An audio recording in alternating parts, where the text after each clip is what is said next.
Sarafina Ruby is informing me the security is quite tight now because the floor is empty, and obviously the diplomats area where characteristically there have not been a lot of presence.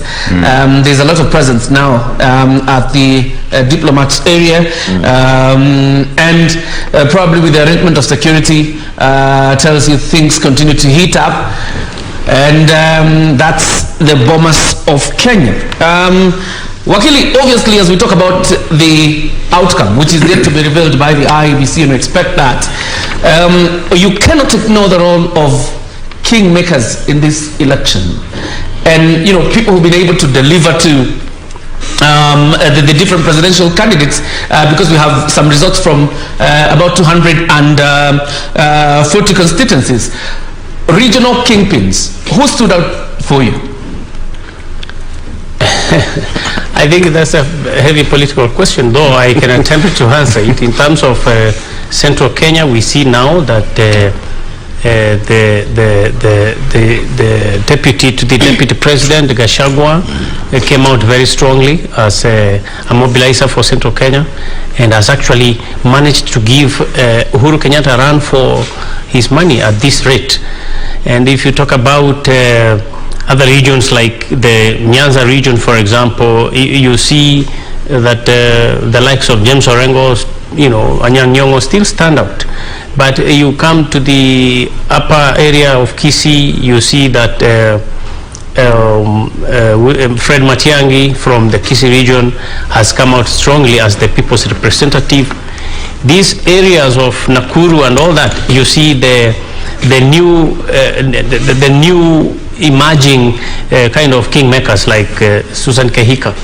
I think that's how I look at it. But there are many more, especially in the Rift Valley, who have also come up to show that they can determine. When you look at William Ruto in Rift Valley, I mean, what he has done to Gideon Moi definitely is making him appear to be top among equals. Yeah. I think, yes, for me, Gachagua in Central, I mean, what a blow. What a blow. Because that issue of kingpin, actually, I think the nation newspaper has covered it. And it says something to this extent that Uhuru has been shown who is a kingpin of Mount Kenya. And it's actually the people, you know. And this is how power plays, you know.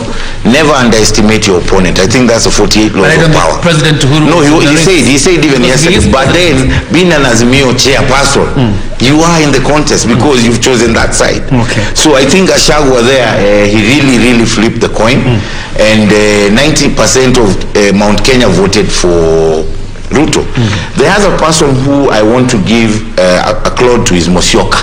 Hey, really. That man, Musyoka has really done his best.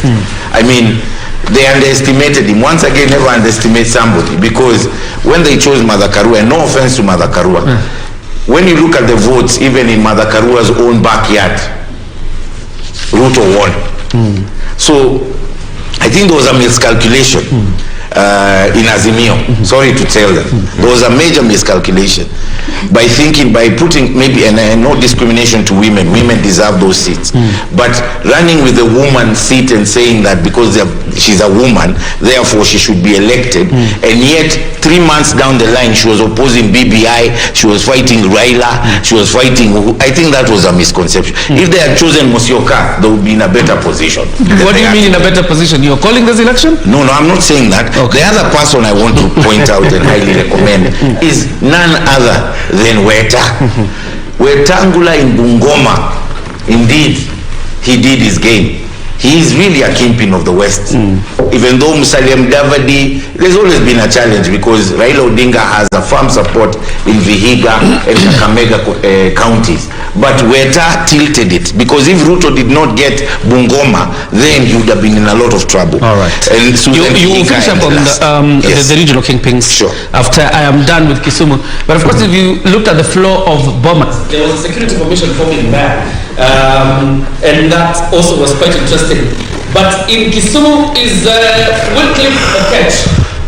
Wycliffe, looking behind you, Kisumu is busy And people going about their duties, Wycliffe.